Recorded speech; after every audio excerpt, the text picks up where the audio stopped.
what's the difference between wealth, money, and status? Wealth is the thing that you really want. Wealth is assets that earn while you sleep. Wealth is the factory, the robots that's cranking out things. Wealth is the computer program that's running at night that's serving other customers. Wealth is even money in the bank that is being reinvested into other assets and into other businesses. Even a house can be a form of wealth because you can rent it out, although that's probably a lower use of productivity of the land than actually doing some commercial enterprise. So my definition of wealth is much more businesses and assets that can earn while you sleep. But really the reason you want wealth is because it buys you freedom. So you don't have to wear a tie like a collar around your neck. So you don't have to wake up at 7 a.m. and rush to work and sit in commute traffic. So you don't have to waste away your entire life grinding all the productive hours into a soulless job that doesn't fulfill you. So the purpose of wealth is freedom. It's nothing more than that. It's not to buy fur coats or drive Ferraris or sail yachts or jet around the world in your Gulfstream. That stuff gets really boring and really stupid really fast. It's really just so that you are your own sovereign individual. You're not going to get that unless you really want it. And the entire world wants it. And the entire world is working hard at it. And to some extent, it is competitive. It's a positive sum game, but there are competitive elements to it because there's a finite amount of resources right now in society. And to get the resources to do what you want, you have to stand out.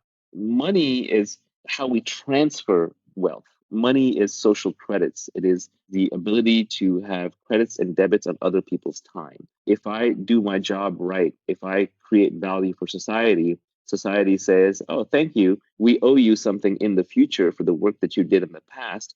Here's a little IOU. Let's call that money. And that money gets debased because people steal the IOUs. The government prints extra IOUs. People renege on their IOUs. But really, what money is trying to be is it's trying to be a reliable IOU from society that you are owed something for something you or someone who gave you the money did in the past. And we can transfer these IOUs around. So, really, money is how we transfer wealth.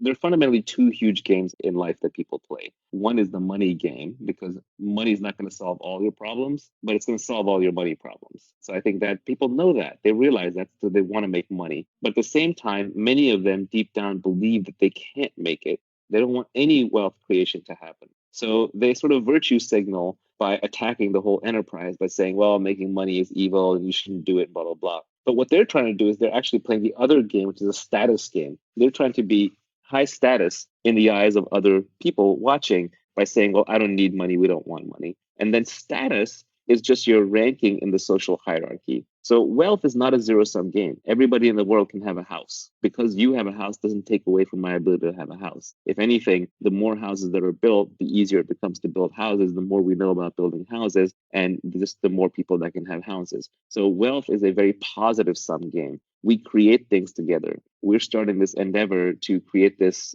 hopefully, piece of art that explains what we're doing. At the end of it, something brand new will be created. It's a positive sum game.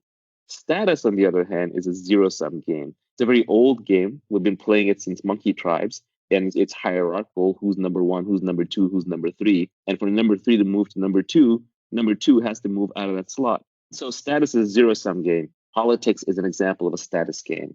Even sports is an example of a status game. To be the winner, there must be a loser. I don't fundamentally love status games. They play an important role in our society, so we figure out who's in charge. But fundamentally, you play them because they're a necessary evil. The problem is, on an evolutionary basis, like if you go back thousands of years, status is a much better predictor of survival than wealth is. You couldn't have wealth before the farming age, before farmers, because you couldn't store things. Hunter gatherers carried everything on their backs. So hunter gatherers lived entirely in status based societies. Farmers started going to wealth based societies, and the modern industrial economies are much more heavily wealth based societies. But there's always a subtle competition going on between status and wealth. For example, when journalists attack rich people or like attack the technology industry, they're really bidding for status. They're saying, no, the people are more important, and I, the journalist, represents the people, and therefore I am more important. The problem is that by playing these status games, to win a status game, you have to put somebody else down. That's why you should avoid status games in your life, because they make you into an angry, combative person. You're always fighting to put other people down, to put yourself and the people that you like up.